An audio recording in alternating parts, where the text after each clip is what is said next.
আসসালামু আলাইকুম বন্ধুরা, আজকে দেখাবো আপনাদেরকে ফুলকপির ডাঁটা কিভাবে ভর্তা করে খেতে হয়।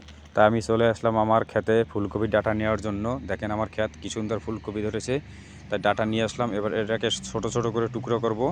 ছোট টুকরো না করলে এটা সেদ্ধ হবে না, তাই ছোট করে টুকরো করে নিচ্ছি। ছোট ছোট টুকরো করে এটাকে আমি সেদ্ধ করব, সেই প্রসেস করতেছি।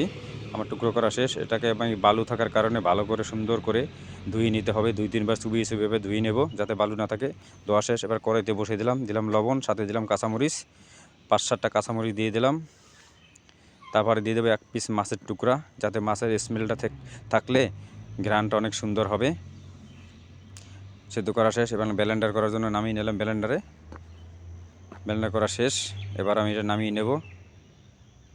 নামিয়ে খাঁটি সরিষার তেল দেবো। এবার পরিমাণ একটু বেশি দেব, যাতে সরিষার তেলটা থাকে ঝাঁঝ অবস্থায়। দিয়ে দিলাম পেঁয়াজ কুচি, সাথে দিলাম রসুন কুচি, এবং দিয়ে দেবো ধনিয়া পাতা। ধনিয়া পাতা ঘ্রাণটা আমার কাছে খুব ভালো লাগে। রান্না করা শেষ। এবার এটাকে আমি নামিয়ে দিয়ে দেবো শুকনো মরিচ আর একটু ঝাল করার জন্য। তারপরে এটাকে আমি প্লেটে সাজিয়ে সরিষার তেল দিয়ে দেবো, যাতে খাওয়ার সময় সরিষার তেলটার স্মেলটা আমার নাকে লাগে, সেই জন্যে খেতে টেস্ট হবে। এবং ভর্তা করা শেষ, আমার খাবার পালা। এবার আমি খেয়ে দেখব যে কেমন হয়েছে। দেখেন মাখলে কি সুন্দর কালারিং হয়। বিসমিল্লাহির রহমানির রহিম। খাওয়ার পালা এবার আমার খাচ্ছি। আপনারা বানিয়ে খেতে পারেন। আপনাদের এলাকায় হয়তো এগুলো কেউ খায় না, তা আমি খাই।